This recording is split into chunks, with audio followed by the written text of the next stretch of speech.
ছোট দেশ শান্তি নেতাদের একটা করেন একসাথে শুয়ে থাকুন, আমরা শুয়ে থাকবো, তারপরে এই দাবি আমরা আদায় করে ছাড়বো।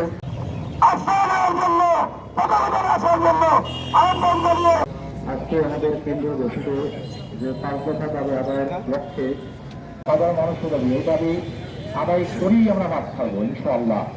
আমাদের আমি আল্লাহ শাসিনা বরগুড়া জনগুরু বাংলাদেশে প্রায়রা পুকুরের আসরিত সারা বাংলা যত সম্মানিত সভাপতি, হযরতুল আকরাম, সাংবাদিক ভাইরা, এটা সাধারণ সবাই বোঝার কথা। উপস্থিতি মোহাম্মদ অদিত গোলদার। আসসালামু আলাইকুম ওয়া রাহমাতুল্লাহি। ভোট করতে পারবে ইনশাআল্লাহ। এবং আমি গণহত্যার বিচারে দাবিদারদের আজকের অবস্থান জুলাই সনদের আইনি ভিত্তি দেওয়ার ব্যবস্থা করবেন।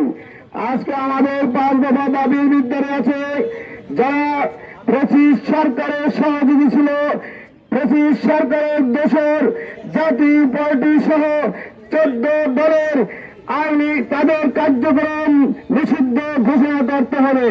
ধর্মীয় বিশেষে সকলে ঐক্যমত্য হয়ে এদেশে একটি গণ অভ্যুত্থান তৈরি করেছিল কি মনে কথা দিতে গণ অভ্যুত্থানে এদেশের জনসাধারণ, আপনার জনসাধারণ তাদেরকে যারা নেতৃত্ব দিয়েছিলেন তার শীর্ষে ছিলেন ইসলামী আন্দোলনের নেতৃবৃন্দ, বিশেষ করে আমাদের ইসলামী আন্দোলনের সিনিয়র মোহতারাম নায়েব আমির শহীদ জন্মনায় তিনি সেদিন কার্ফিউ ভঙ্গ করে রাজপথে বুলেটের সামনে তার